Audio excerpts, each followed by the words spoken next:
Bem-vindos ao podcast Cristão Sem Migué. Hoje vamos entrar em um assunto que gera muitos sorrisos, mas também muitos desafios. Intimidade e vida sexual num contexto cristão. Sem tabus e com muita honestidade, vamos desmistificar o tema à luz da palavra e explorar o que há de melhor na literatura cristã sobre amor e intimidade. Se você se interessar por algum dos livros citados, não se preocupe. Os links estão na descrição ou fixados no primeiro comentário. Agora, prepare-se porque esse episódio promete. Vamos nessa?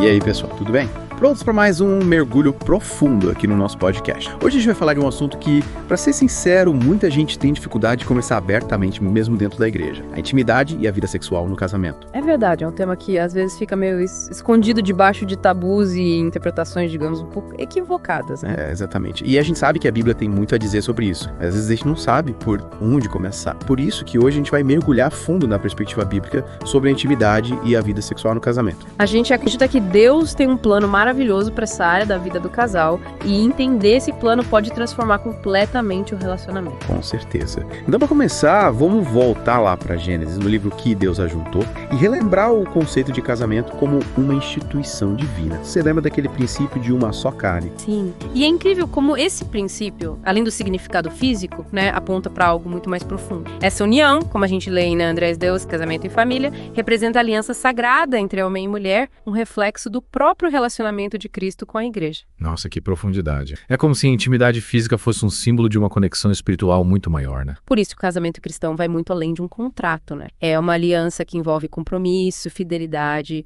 um amor que busca o bem do outro acima de tudo. E é nesse contexto de aliança e amor que a gente precisa entender a sexualidade. Totalmente. E me diz uma coisa, você já ouviu falar que o cristianismo reprime a sexualidade? Que sexo é algo sujo ou que serve só para procriação? Ah, com certeza. Infelizmente, essa é uma ideia que ainda está presente na mente de muitas pessoas. Mas a verdade é que Deus criou o sexo para ser muito mais do que apenas um meio de reprodução. A gente vê isso claramente em David, no meio comentário bíblico Lar, Família e Casamento. Lá o autor explica que Deus criou o sexo também para o prazer do casal, para fortalecer o vínculo dentro do casamento. E falando em celebrar o amor físico, a paixão entre marido e mulher, a gente não pode deixar de falar do Cântico dos Cânticos, né? É impressionante como a Bíblia dedica um livro inteiro a esse tema, com poemas que descrevem a beleza e a intensidade do amor conjugal. E o mais legal é que o Cântico dos Cânticos não se limita a descrever a beleza da intimidade física. Ele nos convida a apreciar a beleza do amor em todas as suas nuances. Sem dúvida. É. E essa busca por um relacionamento vibrante, cheio de vida, nos leva a outro ponto importante: as diferenças entre homem e mulher na intimidade. Você já percebeu? Sim, e no livro Casamento, os autores Les e Leslie Parrott explicam justamente isso. Eles mostram como homens e mulheres têm necessidades e formas de se conectar diferentes. Eles até sugerem, nos retiros para casais, separar homens e mulheres em grupos, e cada um escreve o que precisa saber sobre o outro. Imagina as respostas. Com certeza surge em cada revelação. É fundamental a gente ter esse tipo de conversa aberta com o nosso cônjuge para entender melhor o que o outro espera e deseja. É verdade. Mas não basta só conversar, né? A gente precisa estar disposto a aprender, experimentar coisas novas e buscar conhecimento sobre a sexualidade. É isso aí. No livro A Equação do Casamento, o Louis Hans incentiva os casais a lerem sobre o assunto, a conversarem com especialistas e principalmente a observarem e experimentarem juntos, descobrindo o que realmente funciona para os dois. E o mais legal é que essa busca por conhecimento, essa experimentação, além de fortalecer o relacionamento, pode ser um momento de muita diversão e prazer para o casal. Com certeza. A intimidade sexual é um presente de Deus para ser desfrutado com alegria e criatividade dentro do casamento. Afinal, ninguém quer cair na rotina. Por falar em sair da rotina, tem um livro que dá dicas incríveis para apimentar a relação. Sexo Espetacular, do Leandro Quadro. É verdade. E uma das dicas que eu mais gosto é de diversificar os locais e as formas de demonstrar amor e carinho. Vale usar a criatividade para surpreender o outro. E falando em criatividade, você lembra da Sulamita, no Cântico dos Cânticos? Ela era mestre na arte da sedução, né? Usava perfumes, roupas sensuais, palavras românticas.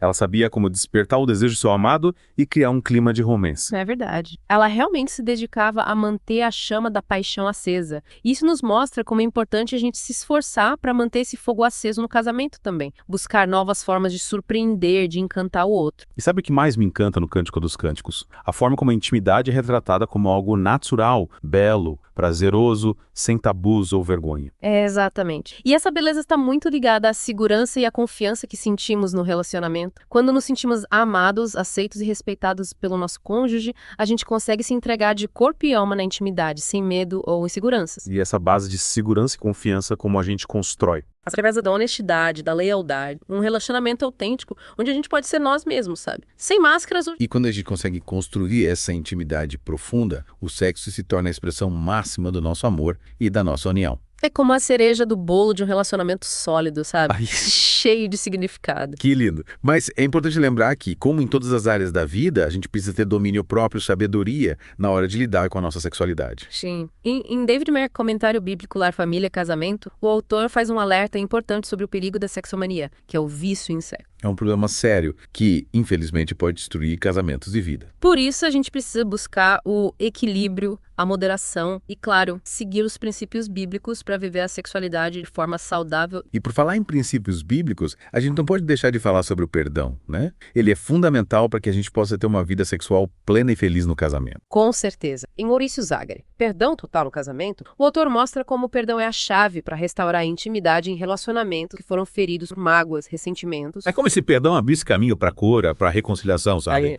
Permitindo que a gente reconstrua a confiança e a intimidade no relacionamento. Perdoar a si mesmo, perdoar o cônjuge, é um processo que exige humildade, compaixão e, acima de a graça. E quando a gente se abre para essa graça, a gente se torna capaz de amar e perdoar, como Jesus nos amou e nos perdoou. Que lindo. Realmente. E sabe, essa conversa sobre perdão me fez lembrar de um ponto importante que às vezes a gente esquece. Ninguém é perfeito. É verdade, todo mundo erra e no casamento não é diferente. O importante é a gente estar disposto a reconhecer nossos erros, pedir perdão e buscar a reconciliação. E é nesse processo de aprendizado e amadurecimento que o casamento se fortalece e a intimidade se aprofunda. É como diz o Gary Chapman em As 4 Estações do Casamento. O casamento passa por diferentes fases e mesmo nas fases mais difíceis, a gente pode aprender com os erros, crescer junto e fortalecer o relacionamento. É isso aí, pessoal. Essa foi a primeira parte do nosso mergulho profundo sobre intimidade e vida sexual no casamento. E na próxima parte a gente vai continuar explorando esse tema com mais insights e dicas práticas para você aplicar no seu Fica Ligado. Ei pessoal, se algum dos livros que mencionamos hoje despertou seu interesse, não se preocupe. Os links estão disponíveis na descrição ou fixados no primeiro comentário. Assim, você pode acessar facilmente e mergulhar ainda mais no assunto. E aí, pessoal? De volta para o nosso mergulho profundo, agora na segunda parte. Na primeira, a gente viu um panorama geral, né? As bases bíblicas, a importância da comunicação. A gente falou sobre como construir Isso. Mas agora, vamos falar de como colocar tudo isso em prática, né? Afinal, não basta só ter a teoria. a gente precisa saber como aplicar. Exatamente. E sabe, um dos maiores obstáculos para a intimidade é o egoísmo. Sabe, quando a gente coloca as nossas vontades acima do nosso cônjuge. É como se cada um estivesse remando o barco para um lado. Aí fica difícil chegar a algum lugar juntos, né? É, exatamente. E aí que entra a atitude de serviço, buscar o prazer do outro, se doar sem esperar nada em troca. É um desafio, mas vale a pena. Com certeza. É como se a gente colocasse o amor em ação, né?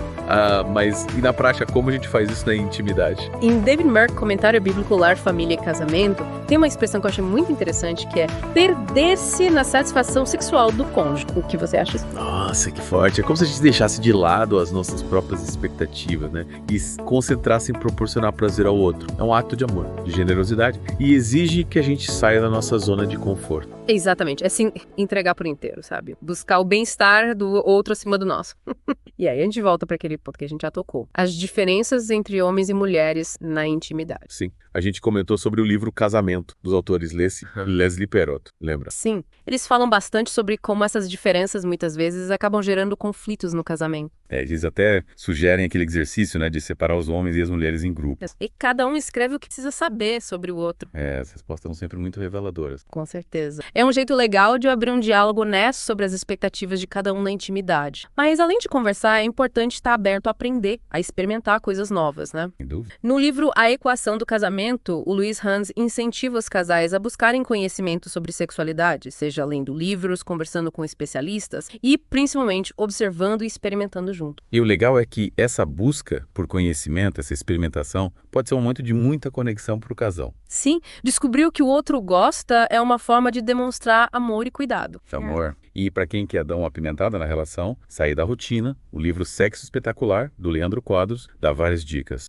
É verdade. Eu gosto muito da dica de diversificar os locais, as formas de demonstrar amor e carinho, usar a imaginação. E por falar em imaginação, você lembra da Sulamita no Cântico dos Cânticos? Yes. Ela era mestre na arte da sedução. Usava perfumes, roupas sensuais, palavras românticas. Ela sabia como despertar o desejo do seu amado. E criar um clima de romance, né? Ela realmente se dedicava a manter a chama da paixão acesa. E isso é muito importante pra gente também, né? Buscar novas formas de surpreender, de encantar outro. E sabe, a beleza da intimidade está muito ligada à segurança, confiança que a gente sente no relacionamento. Quando a gente se sente amado, aceito, respeitado pelo nosso cônjuge, a gente consegue se entregar de corpo e alma na intimidade, sem medo, sem insegurança. Exato. E essa base de segurança, de confiança, como a gente constrói? Através da transparência, honestidade, lealdade, um relacionamento autêntico, onde a gente pode ser nós mesmos, sabe? Sem máscara, sem joguinhos. É isso aí. E quando a gente consegue construir essa intimidade profunda, o sexo se torna a expressão máxima do nosso amor. É a cereja do bolo de um relacionamento sólido, cheio de significado. Que lindo! Mas é importante lembrar que, como em todas as áreas da vida, a gente precisa ter domínio próprio, sabedoria,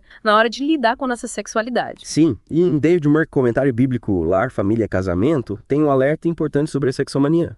O vício em sexo. Isso é um problema sério que pode trazer muitas consequências negativas para o casamento. Por isso a gente precisa buscar o equilíbrio, a moderação, seguir os princípios bíblicos para viver a sexualidade de forma saudável. E falando em princípios bíblicos, a gente não pode deixar de falar do perdão, né? Com certeza. E Maurício Zagari, Perdão Total no Casamento, o autor mostra como o perdão é a chave para restaurar a intimidade, principalmente em relacionamentos que foram feridos por mágoas, ressentimentos. É como se o perdão abrisse um novo caminho, né? Para cura, para reconciliação, permitindo que a gente reconstrua a confiança e a intimidade no relacionamento. Afinal, quem nunca errou? É verdade. A gente precisa se perdoar o cônjuge, reconhecer que ninguém é perfeito. É um processo que exige humildade, compaixão e a graça de Deus agindo nos nossos corações. E essa graça nos capacita a amar e perdoar como Jesus nos amou. É lindo demais pensar nisso. E sabe, essa conversa sobre perdão me fez lembrar que o casamento é uma jornada de aprendizado, de amadurecimento. E as 4 estações do casamento, o Gary Chapman lembra que o casamento passa por diferentes fases. E mesmo nas fases mais difíceis, a gente pode aprender com os erros, crescer junto, fortalecer o relacionamento.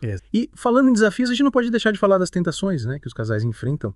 Principalmente num mundo como o nosso, cheio de imagens, de mensagens eróticas. Como manter a pureza, a fidelidade no casamento. Em Andreas Deus, Casamento e Família, o autor lembra que a pornografia, a infidelidade, tudo isso é condenado pela Bíblia. São comportamentos que distorcem a sexualidade. E que trazem consequências sérias para o casamento. É como se a gente abrisse uma porta para o inimigo entrar e destruir a nossa intimidade. E como a gente blinda o nosso casamento contra essas tentações? A gente precisa estar vigilante, fortalecer a nossa vida espiritual, orar juntos, ler a Bíblia, ter amigos que nos apoiam. É buscar ajuda quando... Exatamente. E quando a gente cai, o que a gente faz? Lembra daquilo que a gente conversou sobre perdão.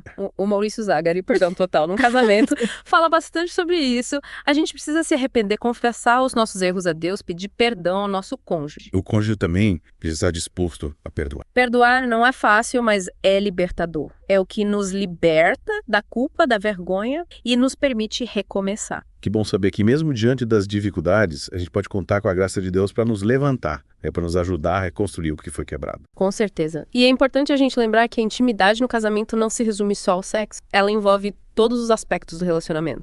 A comunicação, o companheirismo, o respeito, a admiração. Construir uma conexão profunda com o outro, né? Isso. E quando a gente cultiva a intimidade em todas essas áreas, a vida sexual se torna ainda mais especial. É como se fosse a cereja do bolo, né?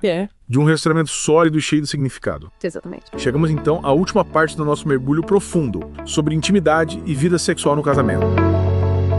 Ei, pessoal! Se algum dos livros que mencionamos hoje despertou seu interesse, não se preocupe. Os links estão disponíveis na descrição ou fixados no primeiro comentário. Assim, você pode acessar facilmente e mergulhar ainda mais no assunto. Já passamos pelas bases bíblicas, a importância da comunicação, a necessidade da doação e até como lidar com as tentações. E agora? Agora a gente fecha com chave de ouro. Vamos falar dos desafios e das recompensas de uma vida sexual saudável, abençoada por Deus, porque a vida real não é conto de fadas, né? É verdade. O que a gente ouve muito dos casais é a falta de sincronia na frequência do sexo. Um quer mais, o outro quer menos. Como lidar com isso? Essa é delicada. Exige muita conversa, empatia, compreensão. O David Merck, comentário bíblico Lar, Família e Casamento, sugere que a pessoa que tem menos desejo se ofereça ao outro como um presente. Que bonito. É como se dissesse: eu te amo tanto que estou disposto a fazer isso por você, mesmo não estando no meu melhor momento. É isso, um ato de amor que fortalece o vínculo. Mas é importante que essa doação seja feita com alegria, sem pressão, sem cobrança. O objetivo é que os dois se sintam amados e respeitados. E se a diferença de desejo for muito grande, a ponto de causar sofrimento para um dos cônjuges? Aí é fundamental buscar ajuda profissional. Um terapeuta especializado em sexualidade pode ajudar o casal a entender as causas da situação e encontrar soluções para que ambos se sintam satisfeitos. Buscar ajuda é um ato de coragem, né? Mostra que o casal está disposto a lutar pelo relacionamento. E falando em lutar,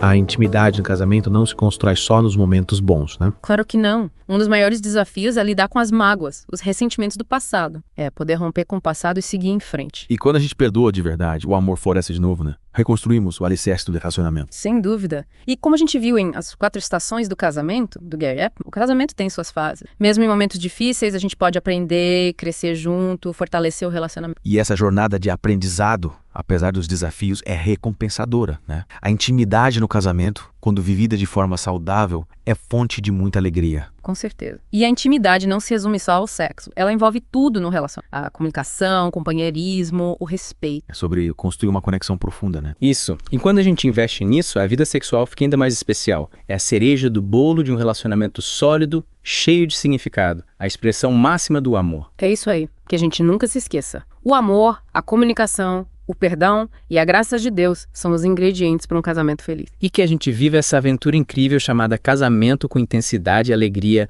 buscando sempre a vontade de Deus. É isso aí, pessoal. Esperamos que esse mergulho profundo tenha inspirado vocês a investirem na intimidade do casamento de vocês. Lembrem-se, a intimidade não se constrói da noite para o dia. É um processo, exige esforço, dedicação e muito amor. E busquem ajuda se precisarem. Pastores, conselheiros, terapeutas. Tem muita gente disposta a ajudar vocês a terem um casamento incrível. Desejamos que a chama da paixão e da intimidade continue ardendo forte no coração de vocês. Que Deus abençoe e os guie nessa linda jornada a dois. Um grande abraço e até a próxima. E aí, pessoal, chegamos ao fim desse papo que com certeza deu o que pensar, né? Mas lembra, isso é só o começo da jornada de entender a intimidade e vida sexual sob a perspectiva cristã. Se você quer continuar aprofundando e edificando o seu relacionamento, não saia agora. Continue no vídeo que está aparecendo na sua tela, porque ele vai trazer ainda mais insights valiosos. E se algum dos livros que citamos hoje despertou o seu interesse, é fácil. Os links estão na descrição ou no primeiro comentário. Até a próxima, e que Deus abençoe seus relacionamentos.